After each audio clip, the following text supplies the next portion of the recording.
بسم اللہ الرحمن الرحیم رب اشرح لی صدری ویسر لی امری واحلل عقدۃ من لسانی یفقہوا قولی۔ ناظرین، میں ہوں مفتی محمد اشرف اور آپ دیکھ رہے ہیں ہمارا یوٹیوب چینل اسلامی وظائف اور اسلامی واقعات۔ ناظرین، آج ایک ایسے ناقابل فراموش سچے واقعے کے ساتھ آپ کی خدمت میں حاضر ہوں جس واقعے کے اندر ہمارے لیے سامان عبرت بھی ہے اور بہت بڑا سبق بھی ہے اور بہت ہی خوبصورت وظیفہ بھی ہے کہ جس وظیفے کے ذریعے سے ہماری زندگیاں قسم کھا کر کہا جا سکتا ہے کہ ہماری زندگیاں واللہ باللہ ثم تاللہ پرسکون بن سکتی ہے۔ تو آئیے چلتے ہیں واقعے کی طرف۔ حدیث پاک میں واقعہ ذکر ہے، ایک غزوے کے موقع پر صحابہ کرام رضوان اللہ علیہم اجمعین نے نبی پاک صلی اللہ علیہ وسلم کی خدمت میں عرض کی، یا رسول اللہ صلی اللہ علیہ وسلم، ہمارے پاس کھانے پینے کے لیے توشہ دان میں کچھ نہیں۔ آپ صلی اللہ علیہ وسلم نے فرمایا، اللہ تبارک و تعالی مدد فرمائیں گے۔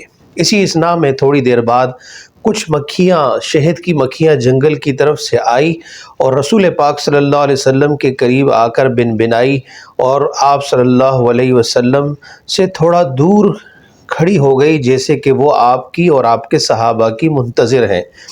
صحابہ کرام رضوان اللہ علیہ مجمعین نے فرمایا، اللہ کے نبی صلی اللہ علیہ وسلم، یہ مکھیاں شہد کی آئی، بنبنائی، کچھ انہوں نے کہا اور اب یہ منتظر ہیں، کھڑی ہیں۔ آپ نے فرمایا، میرے صحابہ، اللہ تبارک و تعالی نے ہمارے کھانے اور پینے کا انتظام کر دیا ہے۔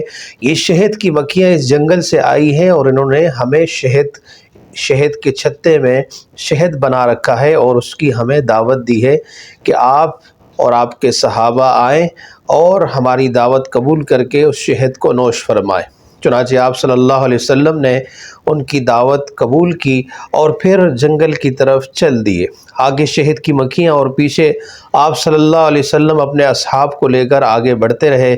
جب جنگل میں پہنچے اور شہد کے چھتے سے صحابہ نے شہد نوش کیا، شہد میں یہ تاثیر ہے کہ وہ کھانے اور پینے کا کام دونوں کام دیتا ہے۔ صحابہ کرام نے سیر ہو کر شہد نوش فرمایا، اس کو استعمال کیا۔ اس کے بعد وہ شہد کی مکھیاں دوبارہ آپ صلی اللہ علیہ وسلم اور آپ کے صحابہ کو مقام پر پہنچانے کے لیے آگے آئی۔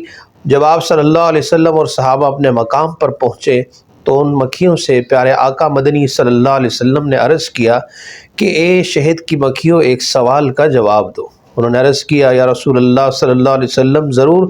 آپ صلی اللہ علیہ وسلم نے فرمایا کہ اے شہد کی مکھیوں، تم جن پھولوں کا رس چوستی ہو، مختلف قسم کے پھولوں کا جو رس چوس کے آتی ہو، ان پھولوں کی پتیاں تو بے ذائقہ ہوتی ہیں، یعنی ان میں ذائقہ نہیں ہوتا، اور جو شہد جو بنتا ہے وہ تو میٹھا ہوتا ہے۔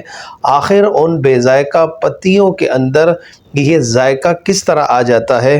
تو انہوں نے عرض کی، یا رسول اللہ صلی اللہ علیہ وسلم، آپ کی بات درست ہے کہ ہم جن پھلوں کا ہم وہ ذائقہ رس چوس کے آتی ہیں، وہ یقیناً وہ پتیاں بے ذائقہ ہوتی ہیں۔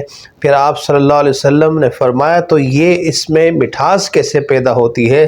تو انہوں نے شہد کی مکھیوں نے عرض کیا، یا رسول اللہ صلی اللہ علیہ وسلم، ہم جب صبح ہماری مکھیاں، شہد کی مکھیاں نکلتی ہیں پتوں سے رس چوسنے کے لیے، پھولوں سے رس چوسنے کے لیے، تو انہیں ہدایت دی جاتی ہے کہ جب وہ کسی بھی پھول پر بیٹھ کر اس کی پتی کا رس چوسیں تو وہ رس چوستے ہوئے آپ صلی اللہ علیہ وسلم پر درود پاک پڑھتی ہیں۔ تو اس درود پاک کی برکت سے اللہ تبارک و تعالی اس بے ذائقہ پتی کے رس میں رس پیدا کر دیتے ہیں اور میٹھا شہد پیدا ہو جاتا ہے۔ پیارے عزیزو، دوستو، بے ذائقہ پتی کے اوپر شہد کی مکھی بیٹھتی ہے، درود پاک پڑھتی ہے، اور پھر اللہ تبارک و تعالی درود پاک کی برکت سے اس بے ذائقہ پھولوں کی پتی کے اندر میٹھا رسیلا شہد پیدا فرما دیتے ہیں۔ تو اندازہ لگائیے، اگر میں اور آپ درود پاک کو اپنی زندگی کا وظیفہ بنا لیں اور صبح اور شام اپنی زبان کو درود پاک سے ہم رد واللسان رہیں، تو انشاءاللہ العزیز ہماری زندگیوں میں بھی مٹھاس پیدا ہو سکتی ہے کہ جو اللہ شہد کی مکھیوں کے بے ذائقہ پتوں کے اندر اللہ ان کے درود پاک کی برکت سے اللہ تعالیٰ ذائقہ پیدا فرماتے ہیں، مٹھاس پیدا فرماتے ہیں، تو یقیناً ہم اور آپ اشرف المخلوقات ہیں، اس کائنات میں افضل الامم ہیں۔